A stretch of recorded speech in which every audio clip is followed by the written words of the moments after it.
Hello, loves, and welcome to the Red Hares and Daffodils Homestead Kitchen. My name is Kate, if you're new to the channel, and I want to welcome you guys to day 9 of our 12 Sweets of Christmas. Today is Fudge-Off. Can you believe it? We've been counting down for this day since the 12 Sweets of Christmas started. Today is Fudge-Off. Woo! I'm so excited. What is Fudge-Off, you ask? We are making two very different types of peanut butter fudge. We are making a microwave fudge by the one and only Alton Brown. I'll link his recipe down below. It's a microwave fudge. It has 4 ingredients. Could not be simpler. Hopefully I don't mess this up. Then we're making my mama's peanut butter fudge. Can't go wrong with that either. Hope I don't screw that up. So yeah, we're going to see which is better. I'm going to send some of these in to work with my spouse tonight, and I want them to rank which one's better without them knowing Alton Brown versus my mama. So, but yeah, so let's get to starting on this year's Fudge-Off. All right, got 2 sticks of butter here. I just cut them into smaller pieces so that they'll melt a little bit faster. And don't laugh at my microwave container. This was the only large enough container I could find because I've got to fit 3 3/4 cup powdered sugar in here to stir it up when it's all said and done. I don't own a container that big, I don't think. So we're using my vintage Pyrex for today. All right, to our 2 sticks of butter, we're going to add in a solid cup of creamy and smooth and delicious smelling peanut butter. We are using Jif today, of course, not sponsored.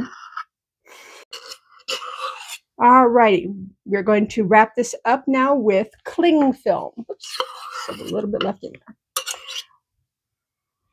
there. And we are going to poke some holes. We're going to poke some holes on the top of this to allow this to vent in the microwave.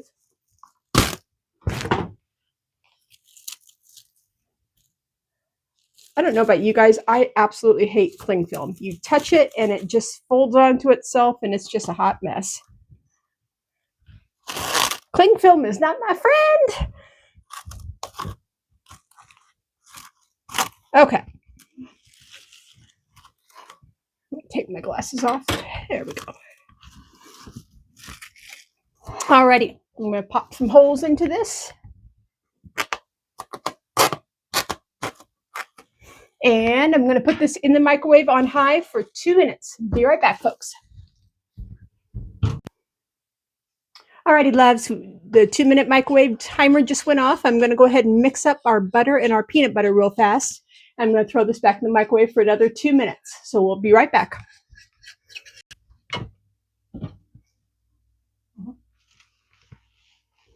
Alrighty, loves, just got done with 4 minutes in the microwave, and please, please, please listen when I say this thing is literally boiling hot. So you can probably see the steam on camera.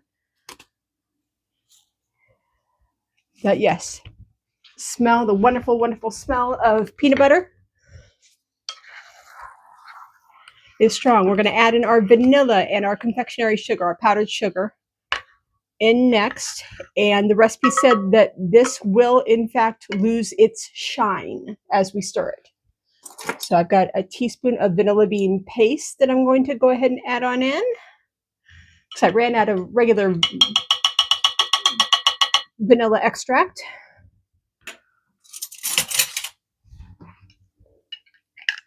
I love vanilla bean paste. I love the smell of it. And we're going to go ahead and I'm going to try to gradually add this in, but I also want to be respectful of the fact that this might start to seize up, which I do not want. I'm going to go ahead and add about half of it in. You guys want to zoom on in here with me and we'll take a look at this and see how well this reacts.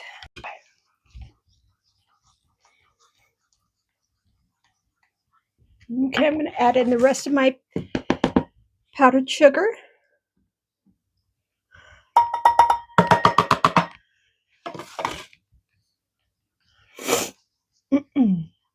Oh, I just breathed in all that powdered sugar air.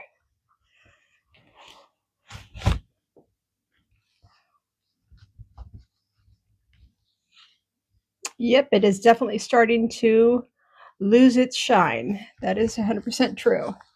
And it is starting to seize. All right, I'm going to go ahead and bring in my other half because her wrists are a heck of a lot better than mine are. All right, honey, if you don't mind, if you wouldn't mind taking over, stirring that up for me, I appreciate it.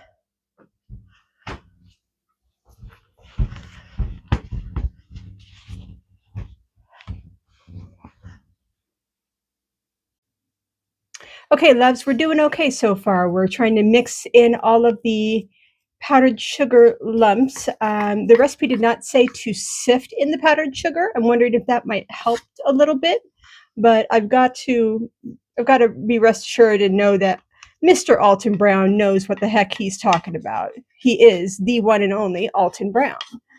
So out of all the recipes that I've read this year, this was the one recipe that I was not worried about in the least. Of course, I can always mess things up, but alrighty. I'm going to get this into my 8x8 parchment paper, 8x8 pan with parchment paper.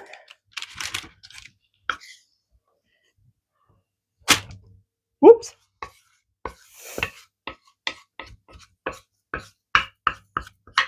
I want every extra little ounce and morsel and scrap out of my container.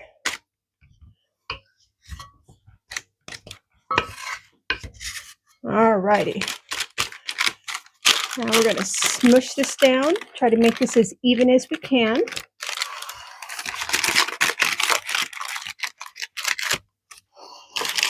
I will level it out in the pan. I really wonder which one's going to taste better because I haven't had my mama's peanut butter fudge in years and years and years. So, just going to get a piece of cling film out here, put it on the top, and just gently pat this down without touching the fudge. Try to spread it out just a little bit.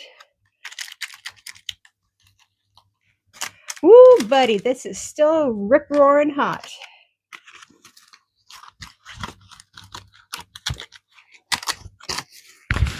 Okay. It's looking good, looking good. And with this being in an 8x8 pan, the directions do say to cut it into 1-inch pieces. So we're going to have a whopping 64 pieces of peanut butter fudge, at least of this recipe of peanut butter fudge.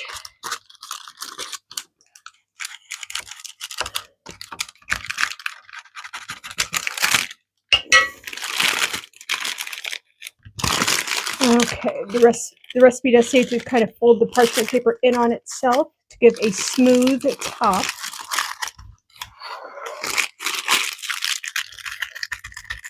Alrighty, I'm just going to have that little niblet in the middle that's going to be exposed, but I think that's okay. You guys think that's okay? I think that's okay. Alrighty, I'm going to go ahead and set this off to the side and let this cool down room temperature for a couple hours, and we're going to get started on our next fudge recipe, so stay tuned. Part two of Fudge-Off. All right, folks, we're here. I've had too much sugar today, but that's okay. Got a 3-quart saucepan. We're going to add in our sugar and heavy cream. I need to calm down. We're going to add in our sugar and our heavy cream into this, and we're going to take it on over to the stovetop and bring it up to about 240, 245 degrees. So I've got a cup and a half, cup and 3/4, and now I need 3/4 cup of heavy cream. I have a feeling that this recipe is going to come together super fast. This is my mama's recipe. I don't know where she got it at, but she acquired it from somewhere throughout the years. She never said from whom or from where, but that's okay. She doesn't need to remember. It's okay. But if somebody recognizes this recipe, please holler and let me know, and I will give credit where credit is due. Alrighty, come join me over on the stove. Alrighty, loves. Thank you for joining me at the stove. We just got our candy thermometer attached here, and we are reading a whopping 55 degrees. So it's picking up on all that heavy whipping cream, which is fine. But we've got this on a medium heat, and we are going to be stirring this about once every 5 minutes until we reach the recipe says to bring this up to 250 degrees. But we all remember the turtle debacle of 2025, and we are not going to be bringing this recipe up to 250 degrees. We are going to be bringing this recipe up to about 240, maybe 243, 244 at the most.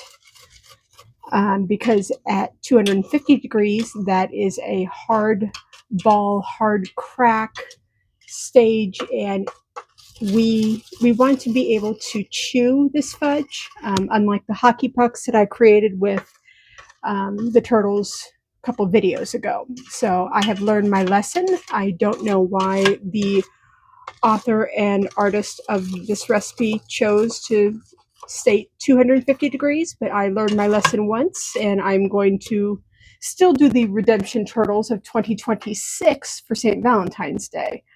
But I'm just not going to remake them right now. So I'm going to let this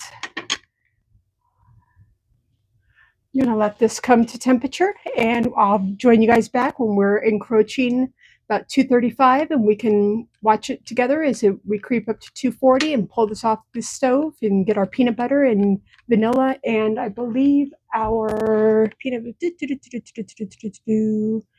butter, salt, and vanilla. Get all those mixed in. So see you guys here in just a sec. Alrighty, loves, we are back. We're at 237.2 degrees right now. We are going to go ahead and bring this on up to about 233. I'm sorry, yeah, 243 to 244. Again, we are not going all the way up to the 250 degrees because I know better now. But yeah. We're at 238 right now. I know you guys, I've got my candy thermometer is just literally right up there, but I know you can't really see it, and I apologize for that. But this recipe does call for 2 ounces of semi-sweet chocolate chips coarsely chopped to be added into this recipe, into this dough. I am omitting that on purpose. I don't know the purpose of that because we've got 3/4 a cup of creamy peanut butter in here, the sugar, the heavy cream, salt, vanilla extract, the whole 9 yards. I'm not sure if I don't really want that swirl, that dark chocolate swirl in.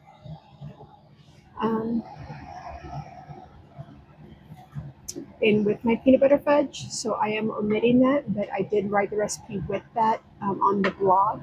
So please, if you'd like to do that, I don't know why my mom, whoops, 244. All right, let's get this off the stove real fast. Okay, we've got our 1/4 teaspoon of salt we're adding in. We're going to add in our 1 teaspoon of vanilla. I've got some vanilla bean, some high-end vanilla bean paste here. I'll go ahead and add that in.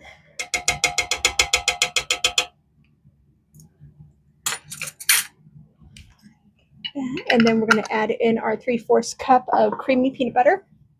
And then we are going to stir till our arm falls off. No, that is not on my mother's recipe, but if you guys see me working with my tablet, I've been trying to take a lot of my mother's recipes and incorporate them to online notes and stuff like that so that I can easily share her recipes and copy over things as needed. Alrighty. What happened to my Spartle? Alrighty.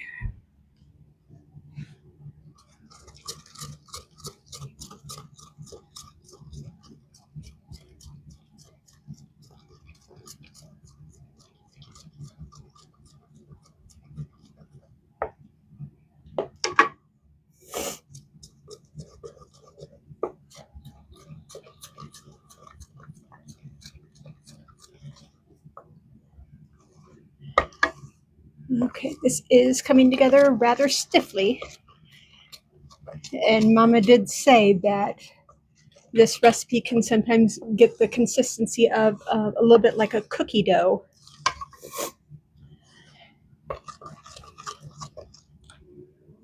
It smells good.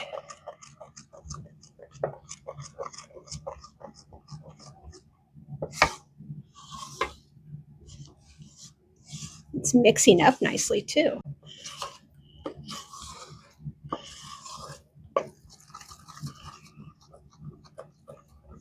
Okay, let's get my other 8x8 or 9x9 pan out and get this into the pan. And alrighty.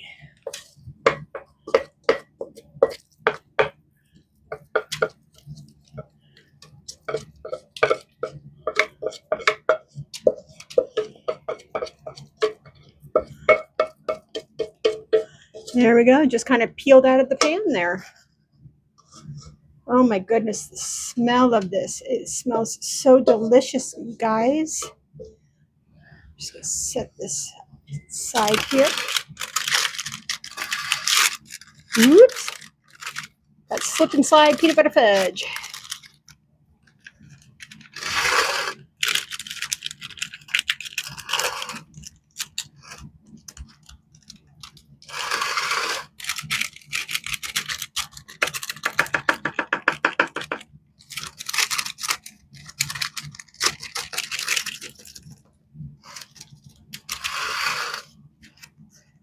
Just going to try to flatten this out as best as I can, so that way it's got a somewhat of a beautiful top to it, because we do eat with our eyes first.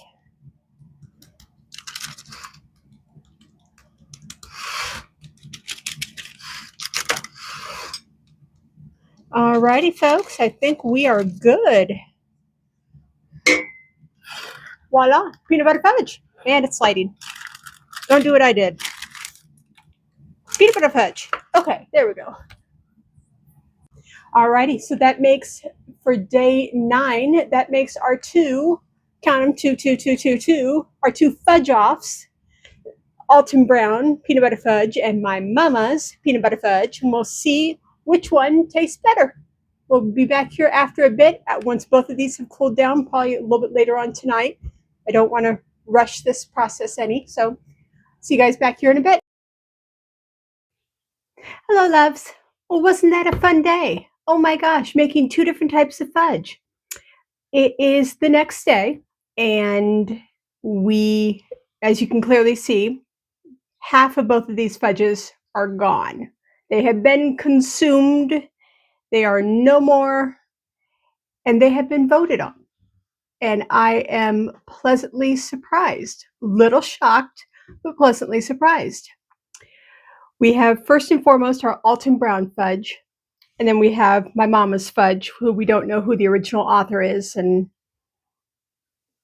I don't know if I'll ever figure that out or not, but passed down from church group to church group, so heaven only knows.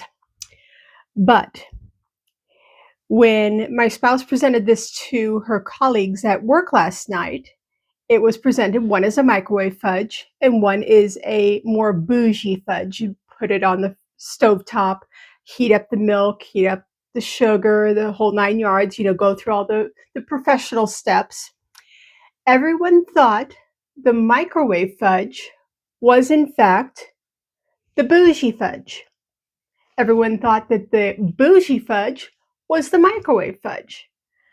So, completely shocked us, because the bougie fudge has a little bit of a granular taste to it, but it tastes delicious. And the microwave fudge, Alton Brown's recipe, the 4-ingredient recipe, one of the best peanut butter fudges any of us have ever had. To me, it trumps my mama's. Don't tell my mama, but it trumps my mama's fudge. I'm never going to live that down, am I? No, I'm not. Anyhoot, but yeah, both of these fudges are absolutely delicious. We're sending in the rest with her to work tonight, and it will be no more. So, but if I had to make either fudge again, I'd go with the Alton Brown fudge. It was easy to make, creamier, just a little bit creamier, a little bit more of a peanut butter punch to it. Just, oh my gosh, delicious, simply delicious. So I hope you guys enjoyed the video. Please like and subscribe the video. So we've got a few more days left of the 12 Sweets of Christmas, and then we start in on January's fun and antics in the homestead kitchen. So you don't want to miss any of that. So from my home to yours, hugs and loves, and I will see you guys soon. Bye. Thanks.